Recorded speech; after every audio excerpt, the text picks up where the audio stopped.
бердиңби кызды? Мына тарбиялап ал. Бүттү деп кыздын өзүн айтып жөнөтүш керек ата-эне. Мына тиге бардым ошонун жабабындасың болды деп баш аяк үзүп кетти деш керек да. Ошондон кийин, пожалуйста, эркектин баласында болгондон кийин кайсы эркек жакшы көрсүн ошол жамбаштарын томпайтып алып бир эркектин алдында жүргөн. Кайсы мен жакшы көрбөйм аны. Мен жаман көрөм анда буш мандагы жүргөн. Мен кантип кийгизейин өзүм аялыма, болбосо кызыма жамбашын томпайтып алып көчөдө кетип бараткан автобуста сасып турган мен кантип жакшы көрөйүн. Жакшы көргөн жерим жок. Мен айтам да, азыр могул жерде жакшы сөздөр айтылды, абдан бир омоктуу ойлор айтылды да. Бизде деген ыйман жок, анан өзүбүздүн динибизди билбейбиз, када салтыбызды билбейбиз дейт.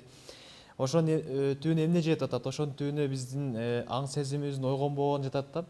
Биз деген баарыбыз аракка берилип, батыштын жаман саясатына берилип, жанакы агалар айткандай телевизордун жаман саясатына берилип атып, өзүбүздүн этегибизди ойлобой, бала чакабызды, үй бүлөбүздү, келечек муундардын тарбиясына, адеп аклагына ошол көңүл бурбастан ыгат.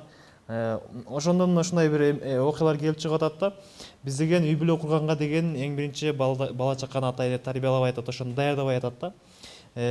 Кыздын милдети эмне, күйөөнүн милдети эмне, ошол болочок күйөө баланын милдети эмне, үй бүлөдө кандай кылып караш керек, кантип багыш керек. Жана эме балалар лох болуп атат деп атпайсызбы? Алар ошол өздөрүнүн милдетин билбей атат да.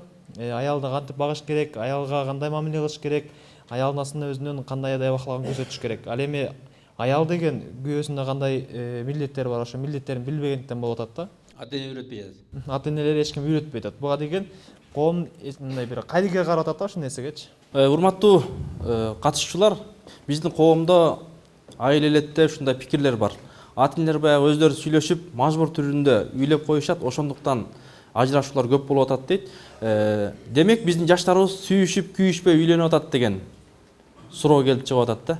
Буга сиздердин көз карашыңыздар кандай? Өзүм окуям айтып кетейин. Мен үйлөнгөндө ушул ата-энем менен сүйлөшүп алып берди. Мен чынын айтсам дин жагынан кичине илим алып жүрдүм, бирок атам энем сүйлөшкөн кыз деле, бирок Кудайга шүгүр азыр жашап атам. Жакшы эле, жакшы эле. Жакшы, Аллага шүгүр, балам бар, бир балам бар. Жашоо жакшы, Аллага шүгүр. Сүйүү уланат бекен? Сүйүү уланат экен, аябай жакшы уланат экен андан кийин. Ага чейин негизи сүйүү деген бул үйлөнгөндөн кийин болот да. Ага чейинки сүйүүлөр балким ал туура эмес го, менин көз карашымда алар болбойт. Негизден өзүбүздүн кыргыздын ата салтыбызды унутуп баратканыбыздан болуп жатат. Ажырап кетиштердин көбүнчө себеби мен ушунан деп билем. Мисалы үчүн жаштар азыр ата-энеден вообще сурабайт да. Раз айтат, мына абам айтып өтүп кетти, ала качмай. Ой, азыр эле көрсө өңүгө карап эле ала качат. Эртеси анын секрети анан ачылып калып эле бири-бири менен тил табышпай ажырашып кетет. Илгери мындай болгон эмес го. Бир ата-энелер куда түшүп, бири-бирин сыйлашып, бири-бирин урматташып, таанышып, билишип туруп, анан эки жак келишип, той кылып үйлөнгөн үй бүлөлөр ушуга чейин мен мисалы үчүн көп уга элекмин мындайган үй бүлөлөрүн ажыр. Мен деле өзүм балдарымдын Кудайга шүгүр 6 келиним бар, 6 келиним азыр баарысы жакшы, эч кандай мындай биздин ортобузда. Кандай болуп үйлөнүштү эле, кандай болуп алып бердиңиз? Мен şu келиндерим баарысын өзүм кемпирим менен мисалы үчүн ошо кудам менен келишип туруп, мына акыркы кечеги жакында да өткөн жылы bir balamды үйлөдүм, Кудайга шүгүр азыр мына балалуу болуп отурат. Мен кудалашып эле түшүп барып, эшиктин алдыга барып, ошонун кызын колун сурап барып үйлөндүрдүм. Кудайга шүгүр. Эч кандай проблема жок. Келинди өзүңүз тандадыңыз? Келинди өзүм тандадым, ата-энесин билемин. Бу жерде ата эч убакта ата-эне баласына жамандыкты каалабайт. Бул биздин мисалы үчүн баланы 15 кызыл эттен 20-25 жашка чейин тарбиялагандан кийин Алладан ошо ар бир ата-эненин бир тилеги бар. Кудай, мен балам өнүп өссө, шунун небересин көрсөм, шунун балдарын көтөрсөм деген үмүт менен. Анан барып эле бул бир жиндиге же бир бакшыга туш кылбайт да. Ата-энени да кичине сыйлашып, ата-энени да Сүйүү кандай болуп атат? Жакшы эле уланып атат? Сүйүү жакшы, нормальный азыр мына жакшы жашап атышаттыр, Кудайга миң марта шүгүр мына. Анан дагы бир жери бар, анан бизде дагы көбүнчө кайненелерге көп претензия коёттур. Жок, кайненелердин баарысын эле бул жерде кайненелердин жаманы жок. Бул жерде кыздын же болбосо баланын да өзү да айыбы болот. Менин 6 келиним болгон болсо, биз мага 6 кыз келди, 5 кыз чыгардым, 6 кыз алдым мен. Мен баягы кыздардан онун айырмасы жок мага. Мен кызым кетти, кайра кызым келди. Манандай сезиш керек. Мен мисалы үчүн ошо түгөйлөрдөгү көп ошо ортодо үйлөнүшкө себеп болом да бир жерде кыз менен бала жактырды да. Кыз менен бала жактырды да атасы мынтет бизде деген мындай 120 000 керек дейт. А бизде деген каерде жазылган? Хадисте же аятта жазылган бизде деген биз деген мусулманбыз да. Жок, мен тууган уруктарым бар. А тууган уруктарыңды карап бул кыз менен бала жактырып эртең жакпаган бирөөгө берип ийесиң десе. Жок, мен да уят болом да дейт. А сен эртең Аллахтын астында уят болорун билбей калдың десе. Жок, бизде ушул ставка дейт да. Той чүрүшүң керек. Тойду эмне бир 10-15-20 000 чүрүп койсо болбойбу? Бир кой союп, бир тасмал коюп, бирден бат алып койсо болбойбу? Жок, 25-120 000 керек. Ошол себептен кээ бир жерде ошол ата ананын ставкасы да жетпей калып атат да. Кээ бирөө жүрөт, мисалы 60 000 алат элем деп, 60 000 табыш керекте үйлөнө албай Россияга жүрөт дагы. А бу жерден 1,5 000 саунага кирип коюп атат. 1,5 000 сауна харамды кылыш жеңил болуп атат, халалды кылыш кыйын болуп атат. Ага условия кудагыйлардын ортосунан да келип атат. Бияка каршы пикир айтып коеюн дедим да. Ти кыздын ата энеси сураган акысы бар да, ошончо жыл тарбиялап өстүрүп кийинтирип анан сүт акысы деген бар, ошого сураган акысы бар да. Баш алып атпайбы тигилер? Биздин мазхаб боюнча өзүнүн ставкасы бар да. Мисалы үчүн пайгамбарыбыз хадис бар дейт. Эң аз махыр дейт, бир чыны сууга дагы пайгамбарыбыз майма кылган да. Анын махыры тийинче карасаң эчинин алдында бир тоого жок да, бирок 120 000 сурап атат. Эртең 120 000 өткөзүп андан ары окат эмне алыш керек? Кичине ошого ылайыктуураак келип карап бериш керек эле да. Мына мейли болуптур, эми шартың ушул болуптур.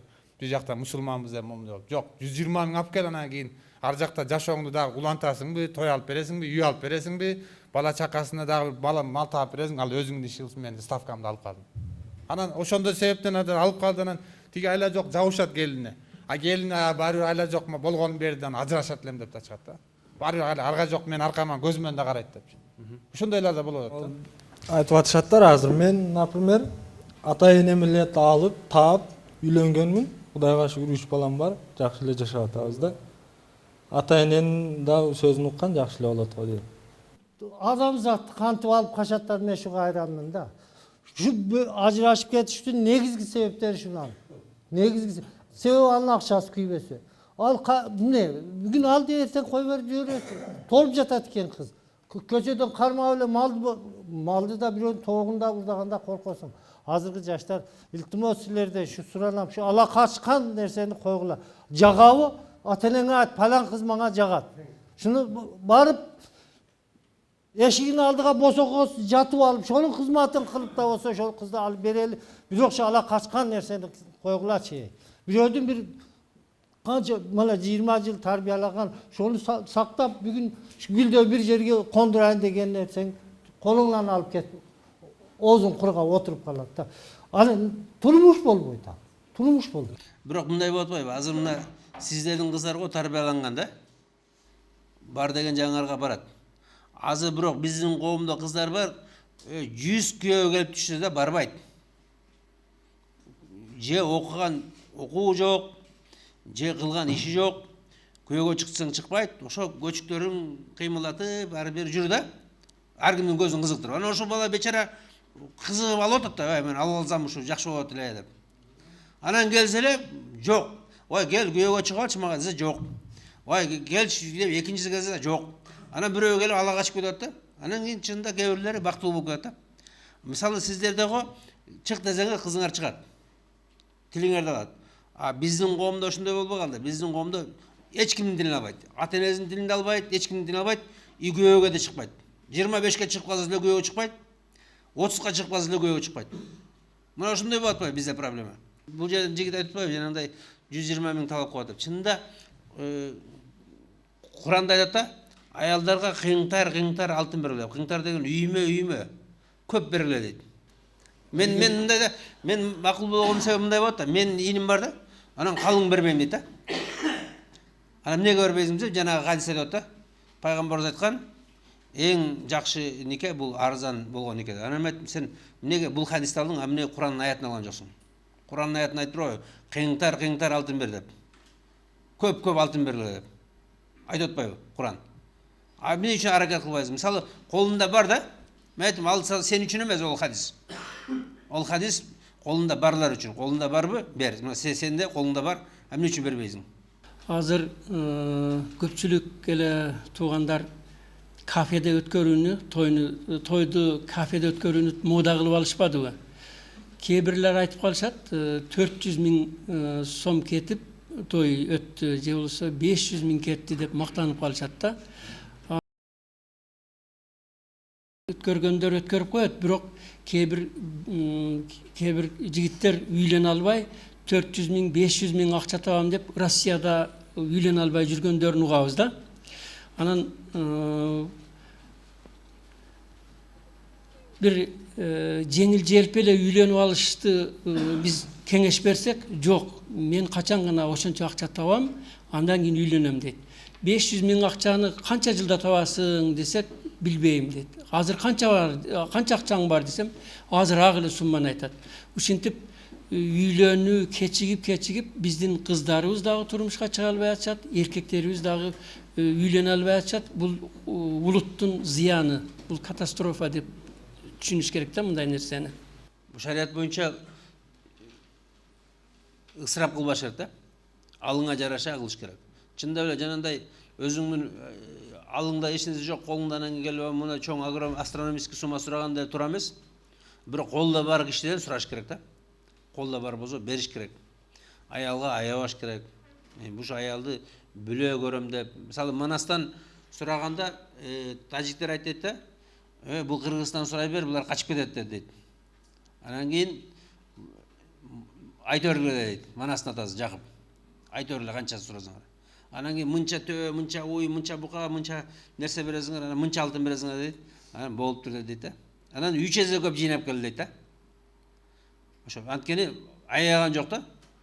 Ошо аябайбыз дейт, аял үчүн аябайбыз дейт. Ошо шариатта ушундай аябагыла дейт да. Жакшы бергиле дейт.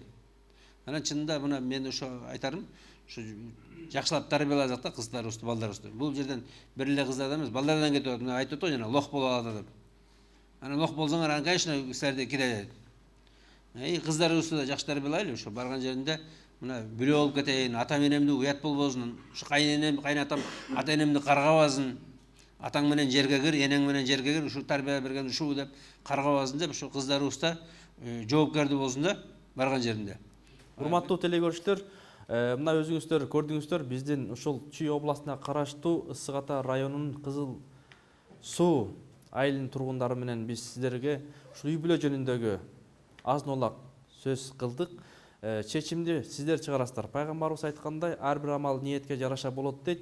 Ошондуктан ниетибизди жаңылап, жакшы жаштарыбызга тарбия берели, аталарыбыздын насихат кеңештерин угалы. Бүгүн биздин конокто Ысык Ата районунун баш имам хатиби Ислам Мамаев атабыз конокто болду.